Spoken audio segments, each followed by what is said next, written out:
Thanks, Glenn. And thanks, Lunch Brunch of Greeneville. I'm an alcoholic, and my name is Craig. Glad to be here. Always grateful to bring some purpose and experience, strength, and hope to my self-centered alcoholism. I have found a solution, thank God. My sobriety date is 11/28/1998. My home group is the Mighty Purpose and Rhythm Group. I do have the privilege to serve that group as its current chairperson. I do have a sponsor and a service sponsor, and I also have the privilege to sponsor and service sponsor. If you have not heard of the term service sponsor, you can find it in questions and answers on sponsorship. It's just someone that guides you in the 12 traditions, 12 concepts, service outside of the group structure. Lots happens outside of the group, but hopefully a lot happens within the group. At least that was my experience. So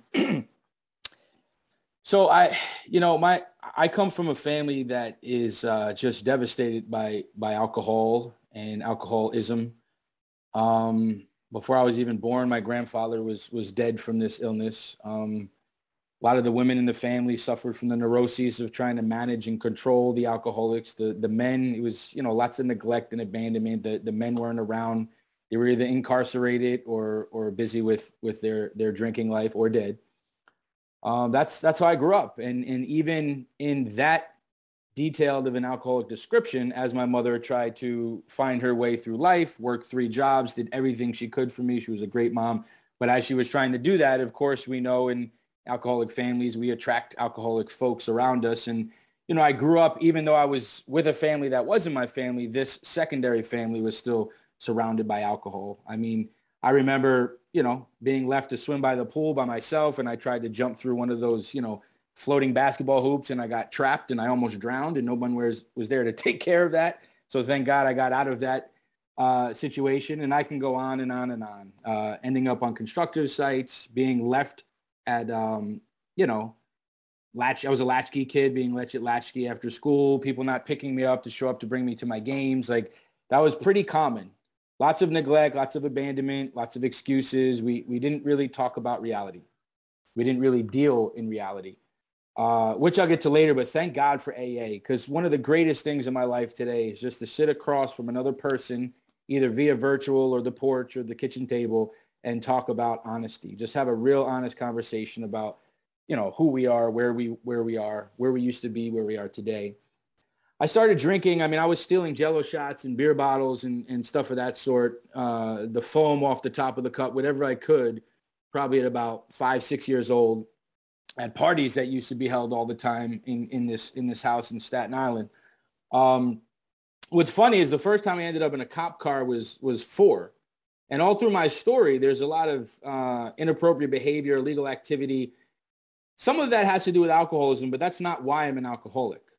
I'm an alcoholic for 3 very basic reasons. I obsess, I can't stop once I ingest, and I have this spiritual malady, this hole in the soul. And hopefully I do a semi-decent job illustrating that over the next couple of minutes. And by the way, congrats to the person with 1 year, and welcome to the person coming back. Thank you so much. So I would steal some shots and drink some things, and it didn't really do anything to me yet. And it's so funny, when I first came to AA and was starting to tell my story for probably like the first 5 years or so, I talked about how I'm so glad I didn't end up like my father. And I talked about I started drinking at like 11 or 12 years old, but that wasn't even true.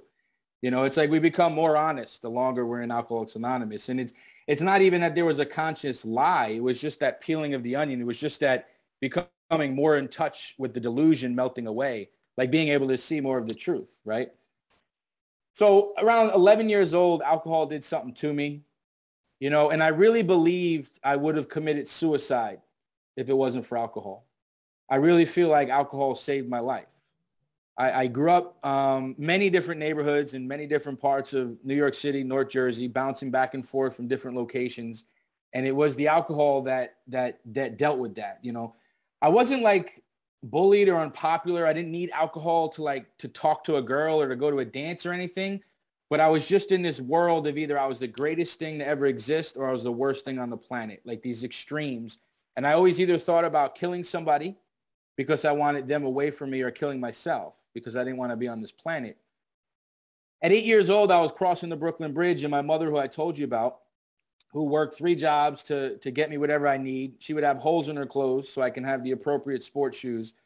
I'm looking up at the sun, which obviously I didn't think of the sun as a higher power at the time, but I'm looking up at the sun, which I now know is sort of like a higher power. And I was asking, you know, for the car to go over the bridge and kill my mother. I just felt it was like the last thing, thing to take me away from this alcoholic family. These are the kinds of thoughts I was having. I'm not even going to judge that thought, but that's what I was thinking at 8 years old. These are the things I was doing at 5, 6, 7, 8. Drinking started at 11. I mean, by the time I came to AA, I was in 17 or 18 institutions, incarcerated multiple times, restitutions, outpatients, therapists, different high schools, all not what made me an alcoholic, but again, a byproduct of my drinking and the inability to be within myself, that hole in the soul, that spiritual malady. So alcohol saved my life, in my opinion, but it also brought me down really fast and really soon. You know, that thing, I'll never forget it, and I say it every time I talk. That old timer, that first old timer I met in AA said to me, I spilt more than you drank. Such a divisive statement. You know, and I had a very, very good close friend of mine who was also young. I was 19 when I got here, and they said, just tell him if he didn't spill so much, he might have got here sooner. And that's what I told him. I mean, but it's such a divisive statement. Like we talk about in the big book how resentment has the power to kill. And then we say things like it's better to give a resentment than get one. Why? Why would I want to give my brother, sister, person next to me in Alcoholics Anonymous a resentment? Obviously, I'm not in charge or control of how they're feeling, but why would I want to give it to them?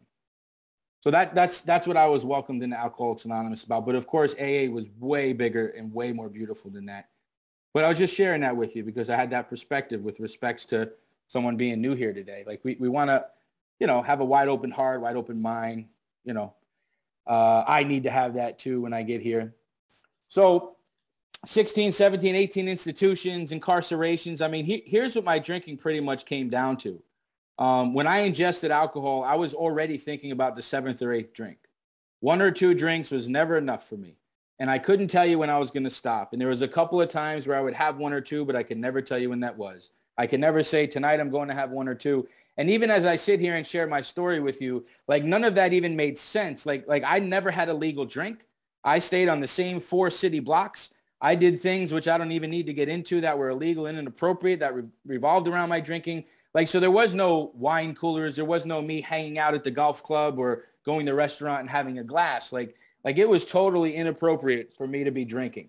But of course, I couldn't admit there was a problem.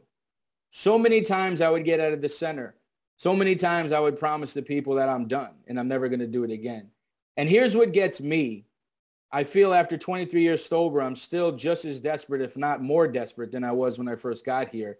And I don't even want to say the word forgotten, because I feel like the fact that I stay in touch with sponsees all the time, I'm involved in service, I say yes to commitments, I answer the phone, that's what keeps it relevant, because we do have that built-in forgetter we hear about. But I have not forgotten, for lack of a better term, what it was like, never mind needing AA or wanting AA, but what it was like when I knew I was done, I was never going to drink again. I was so tired of what I went through. I was tired of seeing my mom cry. I was tired of being dehydrated, having panic attacks, having DTs at 17 years old, these crisis intervention centers, spider jackets. I was so done with all of it. And literally the next thought was to get a drink. I had no control. Sometimes I had to drink just to shut my mind up. Even when I, in my heart of all hearts, no longer wanted to drink. I told you I'm going to do whatever I could. I don't want to do this anymore. But then the head would just not stop, and I needed to drink just for the head to stop. So I definitely suffer from that mental obsession, which for me is primarily before the first drink, but I obsess about alcohol all throughout. I'm always wondering, where is it? Will I have enough? Can I stash some? Will there be some in the morning? Can I get some from so-and-so? Will there be any at the party? Et cetera, et cetera. That's me as an alcoholic. And then that physical allergy that Silky, Dr. William Silkworth talks about so clearly, is once it's in me, forget about it. And that's literally, I mean, all of my interventions came from either some sort of fight, getting arrested, being locked up, passing out, blackout, grayouts, like ending up on a rooftop. Like these are regular occurrences in my life. This is what happened with me with respects to alcohol all the time, all the time. And then that hole in the soul. No matter how much you put in, it doesn't fix anything. And in between, it's just as bad. And when I come to A and put it down, it's the worst. Like I identify with restless, irritable, and discontent. And not only do I identify that in my first 30 days of sobriety, I identify that in my last 30 days of sobriety. I identify that in my current state if I don't work the 12 steps. I mean, here's a thought that I often think and share with my sponsees. What's crazier, for an alcoholic to drink or to be an Alcoholics Anonymous and not work the 12 steps? What's crazier? I don't know. That's for the individual to answer. But for me, I know what's crazier. But it's not about knowing.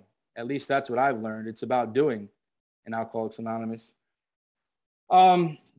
Just to illustrate, I mean, my grandmother, and this is what it's like in my family, or was like in my family.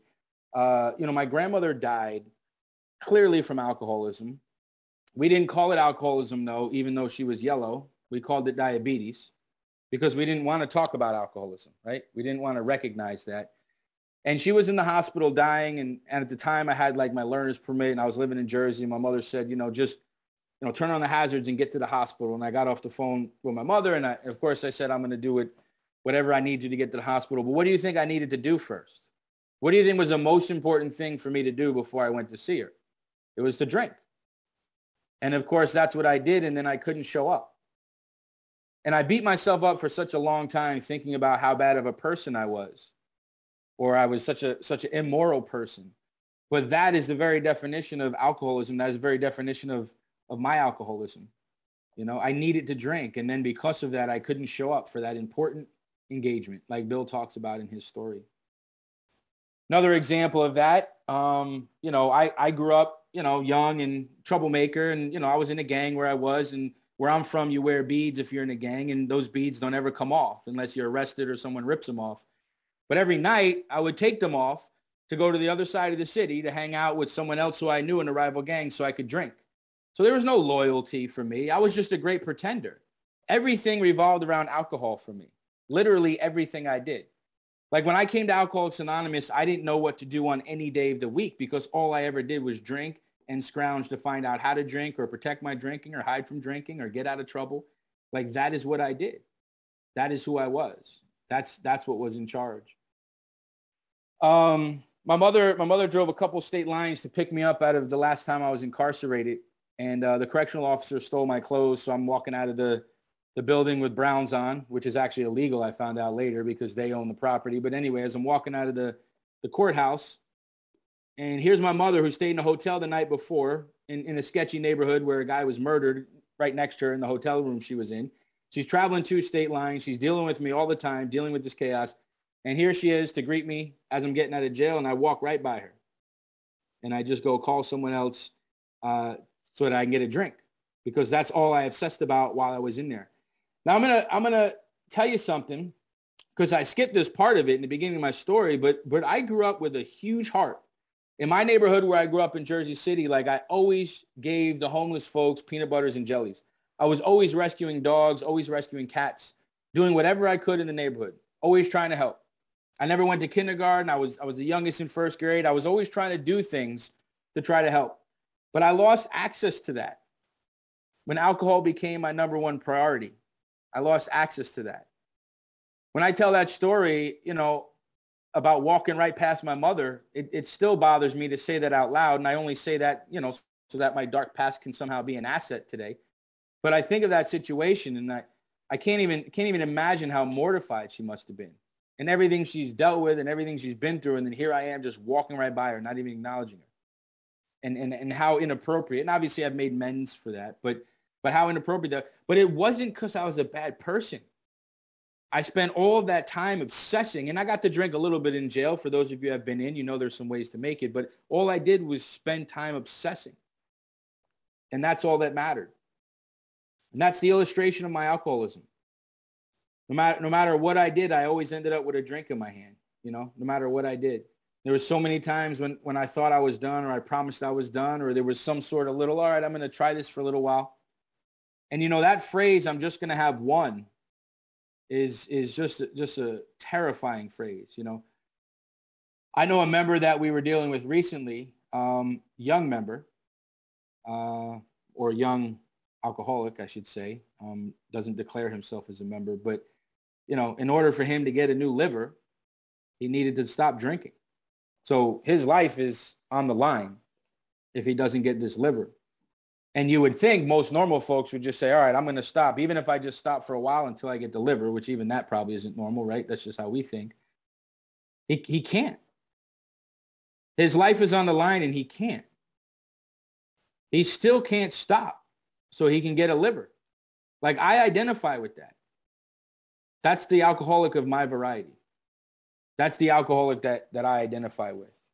And I didn't have to deal with that situation, but that thinking, that frame of mind, there was no probation, there was no court, there was no amounts of tears, there was no amounts of people begging that made me stop or put me in a position to stop, And it's so funny because it's not mistakes that get us drunk, right?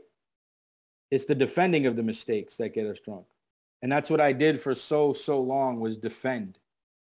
I tried to defend everything. I was never wrong. Even when I knew I was wrong, I wasn't wrong. Being right actually has the power to kill. So I came to Alcoholics Anonymous in 1998, and I got shipped down to a place in South Florida because that's where my probation officer, along with some other folks, agreed to put me. And came to Alcoholics Anonymous and went into this particular facility, and which then ended up being my 17th or 18th. I lost track of all of them, and I didn't complete the center. I never completed the center. I was either kicked out for having a relationship with a girl, or I was stealing a car, or in some cases I was drinking actively. And I used to go to these centers. Like, this is how sick I was. These centers were a resort for me.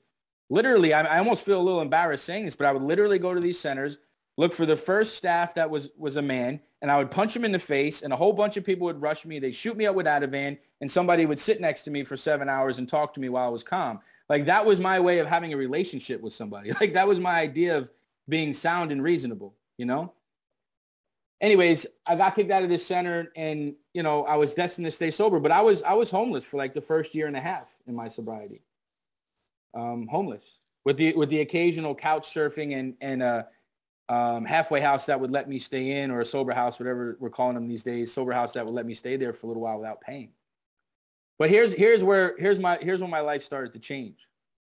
I joined a young person's group, and they were so kind and so helpful to me, because even as a homeless, angry, toxic individual, they welcomed me and they allowed me to make coffee.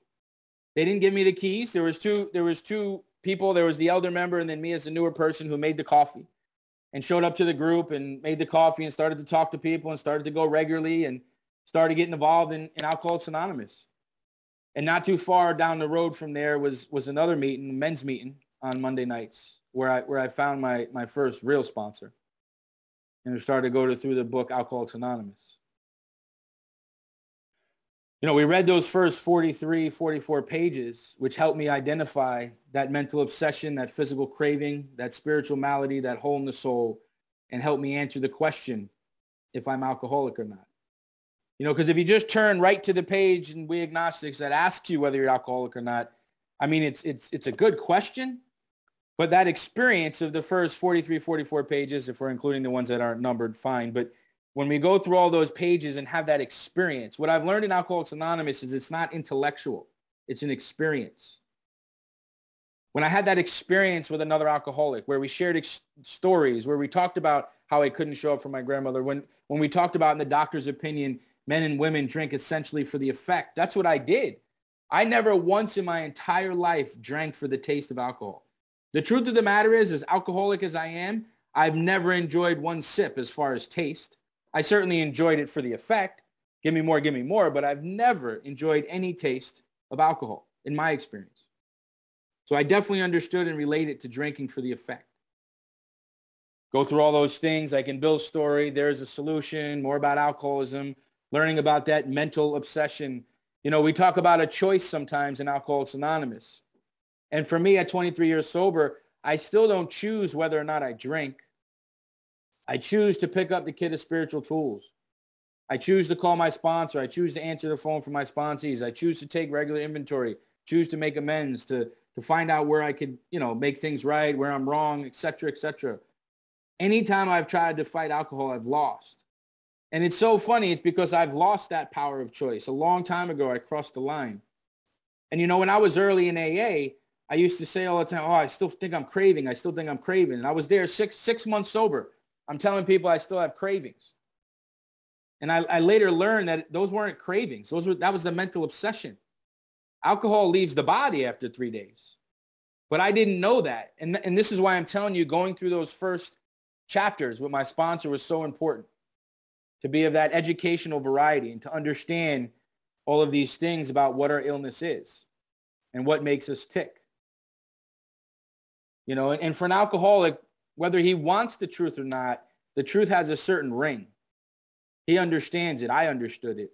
Even before I was willing to do certain things, when another alcoholic stood across from me, because I knew you understood what I had been through. I'm not knocking therapy or anything, but I've been to all of that. Juvenile, adults, institutions, therapies, treatment centers, outpatients, inpatients, you name it. Schools, special schools, ED schools, 600 schools. You name it. Didn't want to listen to any of them because they didn't understand what I had been through. But when you sat across from me and went through these pages with me and understood, it clicked. My sponsor gave me a prayer for the first step. "God, I'm an alcoholic and I need your help today." And he said, of course, an AA member can choose their own conception of a higher power. And of course, an AA member can choose to pray or not pray if they want. But based on what I know of you, it seems like you're going to want to work a relationship all through the day. It's very hard to create a good relationship just saying good morning and good night. So rather than just saying good morning to God and good night to God, why don't you say this prayer all through the day? And that's something that I still take with myself today. I feel like I talk to God at least 400 times a day, easy. It's part of my 10-step. But again, that's still not enough, because I think of myself at least 1,000,000. But in that period, I'm always constantly looking at what I can do better, help ground me. Please remove my fear of sounding good, direct my attention to this, that. Use those steps, a design for living that works. But anyway, that first step was powerful for me. Sometimes I visit different clubhouses across the country, in fact, across the world, and I see sometimes we put principles above the steps, and we say these are the principles of the steps. And that's confusing to me because the steps themselves are the principles, in my opinion. There's no principle needed. The step is the principle. But what's interesting is sometimes we'll see hope above the first step and whatever. I don't like to get into arguments about that kind of semantic stuff. But just to illustrate my point, the first step for me was hopeless. It was important I felt hopeless. It was important I knew there was no other way. It was important I was, entrenched in the reality of what my alcoholism had done and who I have become. Then we went to the second step, because to me it was taught the first step's a conclusion. And I concluded that I was alcoholic. My life had become unmanageable. And I was going to need to let go of what didn't work for something that did. I was no longer going to be able to manage my life, because it was clear and evident, even at 19 years old, where that had gotten me. So we went to the second step. And again, he gave me a prayer, which is asking for his protection and care as I abandon myself to you. Please help me let go of old ways and old ideas just today. And he talked to me about permanent sobriety. He talked about Alcoholics Anonymous offers permanent sobriety. But there's a few simple things we need to do in order to attain that. When we went through the second step and went through We Agnostics and we got to page 46, 47, 48, and he showed me the 4 tools to start spiritual growth, and he showed me the 3 things that will block spiritual growth, and, earnestly seeking. The greatest thing he told me was to ask myself what spiritual terms mean to me. And he said, Craig, you can't honestly ask yourself what the steps mean to you until you honestly work the steps. So give yourself a chance to do that. Are you willing to believe in a power greater than yourself? But he suggested, again, he pushed me, and he pushed me well, and he pushed me important. He pushed me to the point for me to really seek and look. He said, it's not just about believing that a power exists. It's about believing that this power can restore you to sanity. He said, you don't know how to have relationships. So you're going to have to learn how to do that with God, because that's a relationship you need. So I looked at all those things in those pages and said that prayer. And again, the second step was a conclusion for me. So I had concluded in the first step, I'm powerless. My life had become unmanageable. And I concluded in the second step that I'm willing to believe that a power can restore me to sanity. Not just believe in the power, but believe that this power could restore me to sanity. And then we got on our hands and knees. You're talking about a kid who couldn't even sit still in a meeting, who couldn't even cross his legs because he thought that was a sign of weakness. And here I was on my hands and knees with another man holding his hands and taking the third step. And I didn't really know what all that third step jargon meant at the time. Of course, I understand it very well today. But the one thing that hit me really hard was relieve me from the bondage of self. Because there was no jail bid, there was no institution, there was no lonely night that was ever worse than that bondage of self I was stuck in. Like I couldn't peel it off me. Again, the only way I could potentially get rid of it in my mind was to kill myself. I was so sick and tired of being stuck in myself, my plans, what I wanted, what my drinking was. I was so tired of it. So I understood what was meant by relieve me from that bondage of self. And I appreciated that. And then bear witness, like that made a little bit of sense to me too. And it was explained to me, you could be an example. And A is funny because I grew up in a neighborhood, although white, where I was the minority. However, Tommy was a 6'5" black guy, an ex-gangster from Dallas, and his sponsor was a white racist from Pittsburgh. And here's what's interesting about AA, that people find ways to get together regardless of what outside circumstances are. We always find ways to connect and get through our prior biases or prejudices or whatever, because it's one alcoholic sharing experience, strength, and hope with another. And here I am on my hands and knees with him, taking the third step. First step, conclusion. Second step, conclusion. Third step, decision. And then the fourth step was action. I had 4 legal pads filled with resentments. And if you're new to Alcoholics Anonymous or you're new to the fourth step, there's no rule of what you should have. Some may tell you, oh my God, Craig was so selfish, he needed that many. Some will tell you, wow, that's very thorough. Some will tell you, who cares? So it's your own experience. But for me, I'm really grateful that my sponsor was willing to spend 48 hours with me on my fifth step and willing to allow me to write all of these things down. And I was angry at everything, with all the alcoholic destruction in my life, self-imposed and prior to me even drinking, prior to me being stuck in that alcoholic dilemma, had a chance to write all that out. And the fourth step was so useful to me because I wrote in the first column who I was resentful at. I wrote what the cause was. I wrote all these things of mine that were affected because everything was about me. And then I said a prayer. I asked God to help me see how I would behave like this person if I was in their shoes. I asked God to soften my heart and help me be open-minded so that I could look at my side of the street in the fourth step, the fourth and fifth column. And bottom line is, I looked at over and over and over again in those notepads where I was selfish, where I was dishonest, where I was self-seeking, and where I was frightened. And I learned that I'm so controlling and manipulative, and it's all about me. And these relationships were doomed from the beginning. I could have had every house I wanted in the world, every neighborhood I wanted to live in. I could have the greatest parents, anything. I still would have been just as destructive because everything was self-sabotage, self-imposed, self-seeking, dishonest, And those D words are funny. We have the dishonest word, and then we also have the delusion word. And for me, dishonest is when I'm telling you, I know that I stole something and I'm telling you I didn't, or I know that I shouldn't be doing something, but I'm still doing it. Delusion is where I actually believe what I'm saying. It's kind of scary if you think about it. And the alcoholic of my type suffered and still at times suffers from delusion, unable to tell the difference from the true from the false. So I went through all of that, my fourth step and resentments. I looked at all that. It really gave me a lot of relief from anger. It really allowed me to take a look at where I was to blame.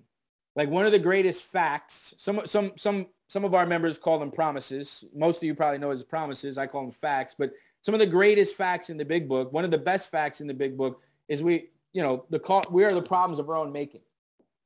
And the reason that's such an important fact is because I can pull out of that and I can change that. I can create something new. Teachers used to tell me all the time, go find out who you are, go find out who you are. And they meant well, but they were so wrong. They were so wrong. AA helped me see and create who I want to be. Doing that 4-step helped me see who I want to be and ask for the power to live up to it. Then we did the 4-step fear, and I took a look at what I was afraid of and how self-reliance and self kept failing me. And I developed my relationship with my higher power. And one of the most powerful prayers I've been given in AA is, God, please remove my fear of blank and direct my attention to what you would have me be. You know, just a small, simple example I always give. Like, for example, before I'm speaking today, I said, God, please remove my fear of sounding good and direct my attention to what you would have me be. So I can stay focused on just sharing my experience, strength, and hope, and I can be open and honest and gentle and loving. And then I'll leave the rest to my higher power. And it makes me more a part of, you know, instead of either being the best in the room or the worst in the room, right? I'm just another AA member here. It's my turn to share. It'll be someone else's turn next week or next hour, whatever. And that's okay. Looked at my sex conduct. The bottom line with that was, again, I didn't know how to have relationships, and I was so selfish. And the truth is, by the time I came to AA, I was getting more, and going through these steps with my sponsor, I was getting more in touch with that heart that I had when I was a young kid. And I wanted so bad to be a better person. I wanted so bad to actually get a job and show up. I wanted so bad to treat a woman a certain way, but I still really lacked that power. I still didn't have the tools. So early sobriety was very painful for me. I made a lot of mistakes and I needed to make a lot of amends, but it was a good experience for me. And again, it's another one of those dark assets I can share with others that I sponsor. The 5th step, you know, I talked about all of this, but it wasn't like my sponsor was a priest. I didn't confess. We looked at all these patterns and we looked at, you know, what wasn't working. And we talked about my defects and we talked about, you know, things that like would come up, like controlling and manipulative, mean-spirited, you know, stuff of that sort. And we looked at all of that stuff.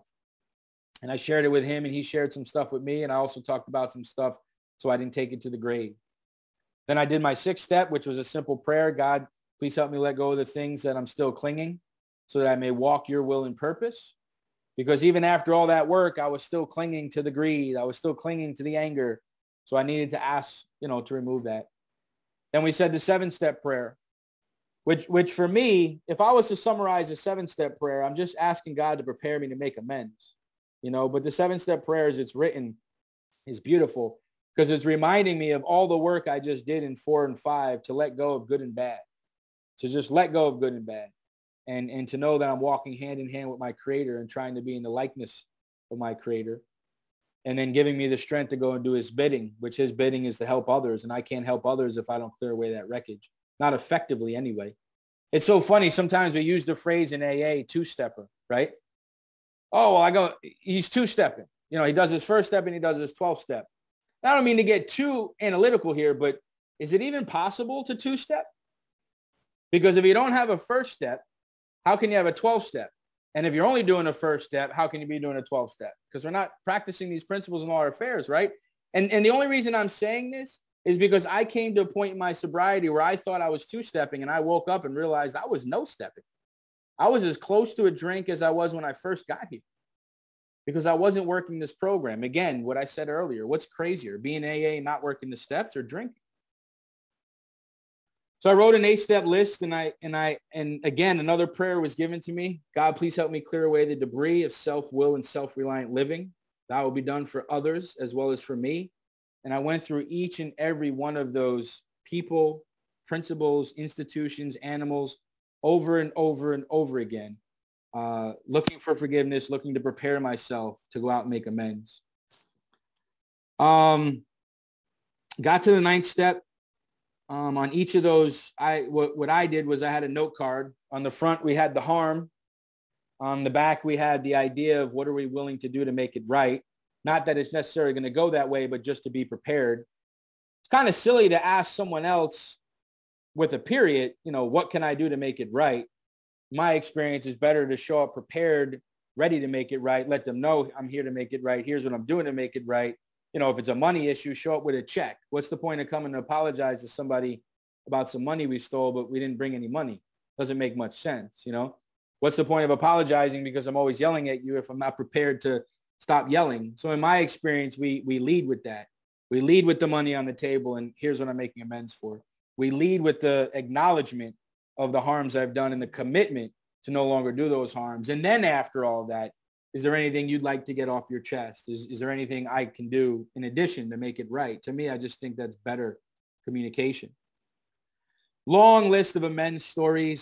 I mean, long list. I just tell you a few. One that always sticks out, especially if there's newer folks in the room, I love to tell. There was Tommy and Mikey. They were two brothers. This was an amends. I couldn't find them. I was back with my girlfriend. I was at a shopping center, and I saw Tommy and Mikey, and I thought they were going to be so happy to see me. I thought it was one of those easy amends, like, I just stole some of their booze or whatever, and, we'll figure it out. We'll get over it. They were not happy to see me. They did want to fight. Thank God we didn't.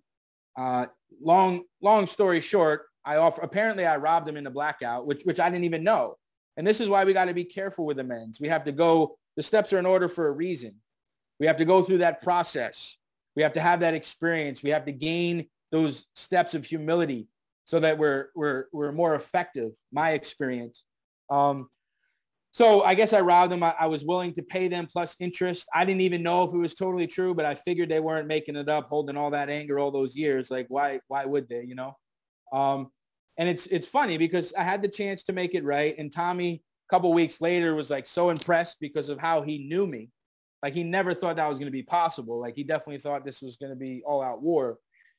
And he said to me, and he was still a heavy drinker or whatever. And he said to me, look, man, I want to be friends. I want to go hang out at the bar and catch up. And at that particular time, I said, Tommy, I'm not interested in friendship right now. I'm not shutting the door on that. And this is where I'm going. This is what I'm doing. But I did want to make my wrongs right. And then he was mad at me all over again. But I gave him that space and I gave him that time. And then we reconnected later and he understood where I was at. And I told him, if you ever need help or anybody else ever needs help, I'm here. In the meanwhile, it just seems like I'm going this way and you're going that way. And it was amicable. I didn't know how to do any of that. Everything would have been a fight, Another byproduct, made amends to my mother. Now, my mother, even in my first 3 years sober, slept with her purse. Even after everything I had done, all the change I had made, and she's been to almost all of my anniversaries and my group anniversaries over the years, but she still didn't trust. Like, that's how much I damaged her. But the interesting thing is when I went to make amends, because my family suffers from alcoholism, she couldn't even bear to face what I was making amends and kind of sort of almost made it sound like, yeah, okay, well, everything's fine. Everything's okay. And, that really kind of screwed me up in early sobriety a little bit. I was glad I had a sponsor to go back and call because I started to doubt, was I making this stuff up in my head? Because that's how crazy my alcoholism is. My alcoholism will latch onto anything and try to twist it, to try to divide me from you and bring me back to another drink. I learned a long time ago that I'm either going towards God or I'm going towards a drink. And I reflect on that in all my actions, all my thoughts. I'm either going towards God or a drink. And that's how powerful this illness is. And if you're in this room for any amount of time, you've seen it. You've seen the people with the brightest halo and the hugest smile and the nicest heart. One week you come to your group, you would never imagine Joey, Billy, Eddie, Bobby, Beverly was drinking, and then you hear about how they drank. We're all susceptible to drink without these steps in my experience.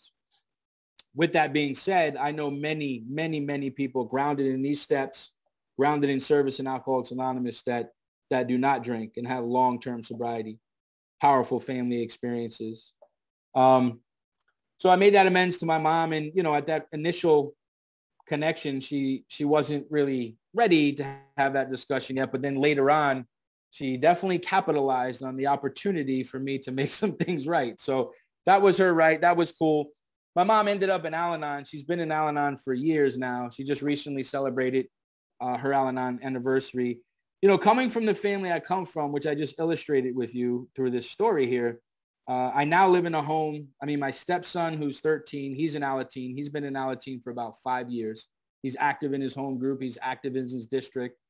We talk steps together. I had the opportunity to help him with the steps. Some of my sponsees talk to him on a regular basis. My wife is in Al-Anon. She's been in Al-Anon for about 7 years. It's so interesting because I see, we read the big book and we read A Comes of Age, and we think of them as novels, right? We separate ourselves from the co-founders. We separate ourselves from the first 100, but we're really not any different. We drank like they did. We thought like they did, and we help alcoholics like they did, or at least I hope we do. So I'm not different. I'm not saying I could write a big book, or I'm not calling myself a co-founder or making myself special. But when it comes to drinking and helping others, I'm no different than Bill or Bob. And if you don't agree with that, that's fine. But I think it's a problem if you don't, because then it stops you or me from doing as much as we can. I don't want to look at these books as novels.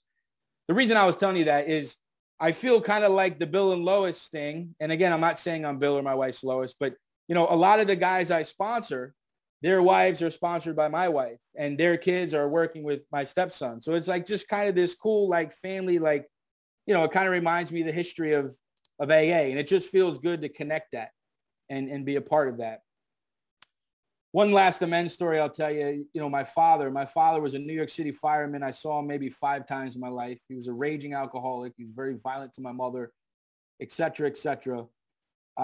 This man didn't even want to pay $100 a month child support, even in front of a judge in New York City. He was out of line, out of order. I found him when I was sober, when I was homeless in Florida, and I stole money from him. And it came time, I was 7 years sober, and I was still refusing to make amends to this man. I even remember telling my sponsor, I don't give a F. I will beat this blank, blah, blah, blah, all these things. I'll go to prison. I'll carry the message in prison. I don't care. That's how dominated I was. A man who I didn't even know. I was so angry and so hurt that he dominated me, dominated my thinking. But I finally got to a point, I was at a young person's group in North Jersey. And a guy said, any amends that you're not willing to make is premeditation to drink. And I didn't know what that meant right away. But after it sunk in, I understood that if I didn't make this amends, I was going to drink. So I met with my father. I gave him the money plus interest, just like I shared with you earlier. He asked for a relationship too. I said, no, thank you. I just wanted to make things right. And then another 8-9 years passed. And a good friend of mine recommended that I probably should go see him. So I did. And it actually, as bad as it was, it brought a lot of good experience. He had promised to take me and my girlfriend at the time to dinner. And we showed up. And the address he gave us was Denny's, which is fine, but it's kind of light on the scale of buying dinner when you haven't seen somebody, right? But, it is what it is. Then when the check came, he pushed the check towards me. So I didn't even want to pay the check, Then when we talked about having lost a child, he said, that's all right. They're expensive anyway. So like this guy was very, very sick. And here's a man, like he didn't even realize how much that hurt. You couldn't even pay or take care of me. And then here you are telling me that they're expensive anyway. How would you know? So I had so much anger still. And you might be thinking, well, how is that beneficial? The next thing we did was we went go-kart racing. And the guy paid $5. Big whoopee, right? But he paid $5 to take me go-kart racing, even though I was like 29 or 30 something. I don't even know what I was at the time. And I drove a go-kart with my father for about 5-10 minutes. But the reason that's such a powerful experience for this person is because I spent countless hours in my life sitting on a stoop waiting for him to show up, questioning what was wrong with me. Why was I so broke? Is this why I'm drinking? Even when I was sober, wondering I'll never be anything because of this. And he doesn't even know me that. And I was free. I made amends to him years earlier. I cleaned up my side of the street. I went there and I saw how sick he was. I saw that is me, but for the grace of God, there go I. So here I am leaving that conversation, letting him know if I could be of any service, please let me know. If I can help you in any fashion, please let me know. Those are the power of amends. And I could talk for the next 9 hours with all the amends, 9-step and 10-step amends, and so many different situations. Walking around the supermarket, the grocery store with my cousin who suffers from GBS, like so many different things. People that we were in hateful relationship, making amends as they just had, quadruple bypass surgery, like unbelievable experiences. Showing up to all these treatment centers in neighborhoods that I destroyed and now carrying the message. Not being able to find certain people on the list. Like there was this girl who I hurt in high school, and it wasn't even this big harm, but I couldn't find her. So my sponsor suggested, why don't you bring a case of big books to the local women's shelter? And that's what I did. So in my experience, we don't just stop with amends, whether or not someone wants to see us or we can find them. We find ways to make direct, indirect, and stand ready. And that's the way I stay sober. Because if I don't do that, then I'm going towards the drink rather than towards God, at least in my experience. 10 step for me kind of builds into that 400 times a day thing I said earlier, because I have to constantly look at where I'm selfish, self-seeking, dishonest, or frightened. Everything I do, I have to observe, be aware of. I can't say I have a conscious contact with a higher power if I'm not consciously contacting my higher power, you know? So before I go on the road, I ask God to help me be aware and be safe. Before I turn on the stove, I ask God to help me be aware and be safe. Before I work with a sponsee, fill in the blank, fill in the blank. Before I go to work, after work, when I'm taking the garbage out, when I'm connecting with a neighbor, when I'm walking my dog. I had a weird experience. I'm a big animal lover. And if there's time, I'm going to tell you a quick animal story, but big animal lover. And I realized at one point in my sobriety, because I was so busy rushing around, all good things. I'm sponsoring people. I'm doing service. I'm making money. I got to go. I got to go. And then here's my dog. I'm always rushing home to grab my dog and walk him real quick. And I'm like, hurry up. I got to go. And I realized to myself, kind of a silly thought, but I said, I don't pee and poop at the same time every day. And nobody's there rushing me for 5 minutes to do whatever. And I just had this awakening that it's one of God's creatures also. And why am I rushing my dog? Like, I need to pause and I need to step back and and that opened up my whole world. Another level of peeling the onion, another step closer to my higher power, and another opportunity to be more in the likeness of my creator. 11 step for me. Well, I'll tell you one 10-step story I like to tell too. Just illustrates where I was. I had a job at a car dealer. This was early in sobriety. And I didn't like what the manager said to me. So I grabbed the sales book and I smacked him. What I did, I hit my manager in the face. So they were very kind and sent me home for a few days.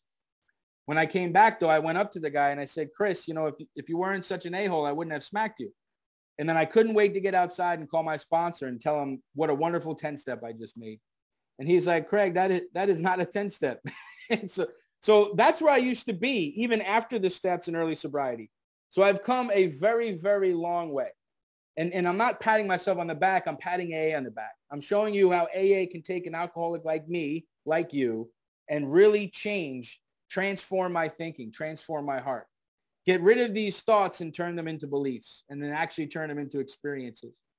11 step for me, for those of you who are new, I know some of the step talk can be confusing, but also for those who've been here for a while, like my 11 step without the first 10 is useless. I know that sounds kind of harsh, but it's true. If I'm not continuing to make amends, if I'm not looking at myself throughout the day, my 11th step doesn't work the way it should. But the way I do my 11th step is I use what's written in the book. And at night on page 86, I close my eyes and I ask myself the questions. Where am I selfish, dishonest, afraid? Was I kind and loving? I pause, see where I was kind and loving, where I wasn't. I ask myself what I could do better. Bottom line is I ask God to forgive me and to help show me some corrective measures. And then I write those down on a piece of paper. And when I get up in the morning, I ask God to divorce my thinking from dishonest and self-seeking motives. And then I look at those corrective measures on the piece of paper and I ask God for the power to carry these out. So my entire day is based on what I do on page 86. It's not based on what I used to do as a human being. Got to go to the DMV, got to do this, got to do that, got to put this here, got to make lunch, It's not what I base my life on. I base my life on the spirit. I base my life on the spiritual. I have these tools. And of course, you got to veer off of that a little bit. Maybe your son gets sick. Maybe the dog's throwing up. I get it. But I base it on the spiritual. And it's worked for me for a long time. And it's worked very successfully.